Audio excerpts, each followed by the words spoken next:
Ini adalah sebuah indikator yang perlu Anda ketahui karena ini adalah kombinasi dari osilator maupun dari trend following indikator.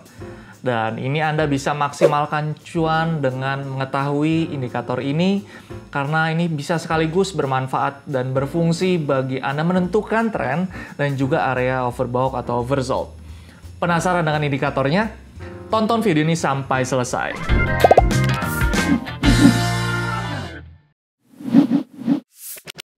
Hai kawan Visual semuanya, selamat datang di EduFest episode yang ke-13 dan bagi Anda semua yang belum nonton episode ke-12 tentang Divergent, linknya saya drop di sini ya. Baik kawan Visual semuanya, pada video kali ini kita akan membahas suatu indikator yang dinamakan dengan Bollinger Band. Iya, Anda tidak salah dengar. Ini adalah indikator yang biasanya Anda gunakan dan banyak trader gunakan untuk melakukan scalping. Dan bagaimana sih cara kita untuk menggunakan indikator ini dengan benar? Yuk kita langsung masuk ke dalam materinya. Baik kawan visual semuanya, jadi definisi dari Bollinger Band ini adalah suatu indikator yang memang kita semua tahu diperkenalkan untuk melihat suatu volatilitas pergerakan harga saham dan juga untuk melihat ke arah mana harga saham itu bergerak. Atau bisa kita katakan ini untuk identifikasi tren juga. Dan indikator ini ditemukan oleh seorang analis keuangan dari Amerika Serikat pada tahun 1980 yang bernama John Bollinger. Oke, setelah itu kita harus mengetahui juga fungsi dari Bollinger Band ini. Jadi fungsi yang pertama adalah kita bisa mengetahui volatilitas sebuah harga saham yang nantinya akan bisa kita capture untuk momentum kita entry di market. Lalu yang kedua, kita bisa mengetahui arah tren harga saham ini berlangsung. Mungkin bearish, bullish, maupun sideways. Lalu yang terakhir, kita bisa menentukan titik entry yang tepat dan titik exit yang tepat. Ya, di sini mungkin lebih kepada scalping karena memang melihat volatilitas yang sedang berlangsung. Setelah itu, kita harus juga mengetahui apa aja sih komponen dari Bollinger Band. Ini adalah gambar dari Bollinger Band indikator, di mana di area garis tengah ini dinamakan dengan middle band. Biasanya ini merupakan simple moving average ya atau SMA yang biasanya kita kenal. Dan kalau Anda melihat di garis atas ini adalah upper band yang kita dapati dengan rumus simple moving average ditambah dengan standar deviasi dari harga dikali dengan nilai deviasinya. Lalu untuk garis yang di paling bawah adalah lower band dengan rumus yaitu simple moving average ya dikurangi dengan standar deviasi dari harga dikali nilai deviasinya. Oke, tadi adalah komponen dari Bollinger Band. Nah, setelah itu kita juga perlu mengetahui ya settingan dari Bollinger Band sesuai nantinya dengan apa yang kita ingin sesuaikan dengan gaya trading kita. Karena masing-masing komponen ini mempengaruhi dari nantinya pergerakan harga dan momentum yang akan terjadi. Jadi ini adalah gambar dari settingan Bollinger Band. Anda bisa lihat di sini untuk periode atau length-nya. Di sini Anda bisa melihat rata-rata bergeraknya berapa. Bisa Anda gunakan moving average 20, 21, ya 34, 90 atau moving average sesuka yang Anda biasanya pakai. Dan juga di sini ada yang namanya standar deviasi untuk mengetahui tingkat volatilitas pasar. Biasanya untuk settingan default di sini umumnya adalah 2. Dan setelah itu ada juga untuk settingan jenis moving average-nya. Anda bisa gunakan simple moving average, weighted moving average, atau exponential moving average sesuai dengan moving average yang Anda sukai. Eits, tunggu dulu. Sebelum lanjut ke materinya, ada info menarik nih buat kawan visual semuanya. Setiap kamu bertransaksi di investasiku, kamu bisa mendapatkan MPC Point. Nah, MPC Point dapat kamu gunakan untuk bertransaksi di seluruh merchant Citicorp. Selain itu, MPC Point bisa kamu gunakan untuk berinvestasi reksadana di investasiku. Segera tingkatkan transaksimu di investasiku untuk mendapatkan MPC Point sebanyak-banyaknya. Yuk kita langsung lanjutkan ke materinya. Jadi kita juga harus mengetahui ya, dalam satu indikator pasti ada yang namanya kelebihan dan kelemahan. Dan untuk kelebihan dari indikator Bollinger Band, Anda harus ketahui bahwa indikator ini memiliki dual function yang tadi saya katakan untuk mengetahui volatilitas daripada harga dan untuk mengetahui sebuah tren daripada suatu saham.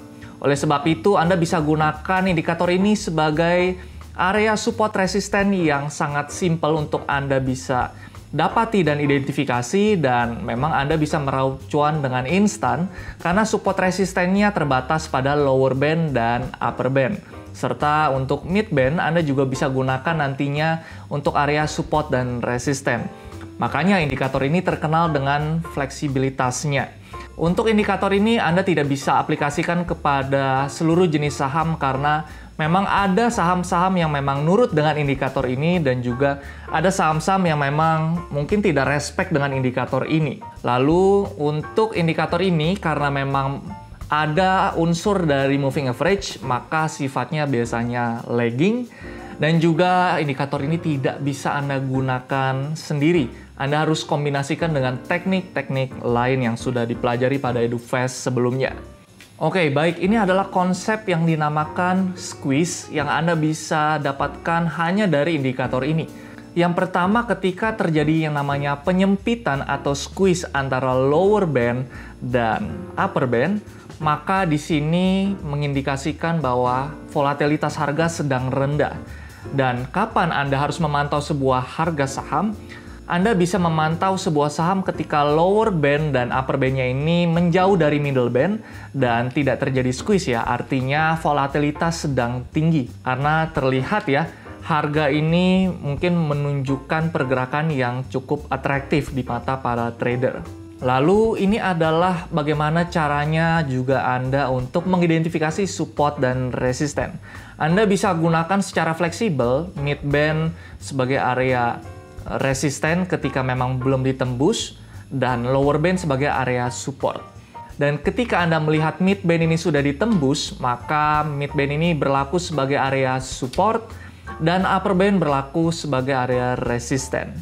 Baik, dari identifikasi support resisten ini biasanya trader menggunakan teknik ini untuk melakukan trading scalping. Ketika memang harga turun ke area lower band, biasanya trader memanfaatkan momentum ini untuk buy on weakness dan sell ketika harga menyentuh mid band atau upper band. Setelah Anda mempelajari komponen daripada Bollinger Band, settingannya dan bagaimana konsep dari Bollinger Band, ada strategi dalam Anda menggunakan Bollinger Band. Yang pertama adalah buy on breakout, lalu yang kedua adalah buy on weakness. Kita masuk ke dalam study case yang pertama yang merupakan breakout dari Bollinger Band. Kita melihat ya, ini adalah sebuah harga saham yang memang kita lihat ada potensi harga untuk breakout dari area resisten. Dan di sini ketika kita melihat sebuah harga break dari area resisten tersebut dan disertai dengan adanya breakout dari area upper band, maka di sini kita bisa melakukan entry dengan SL mungkin di area lower band dan kita bisa melihat ya harga terus naik mengenai target ya, kita bisa gunakan dengan teknik yang sudah kita pelajari sebelumnya.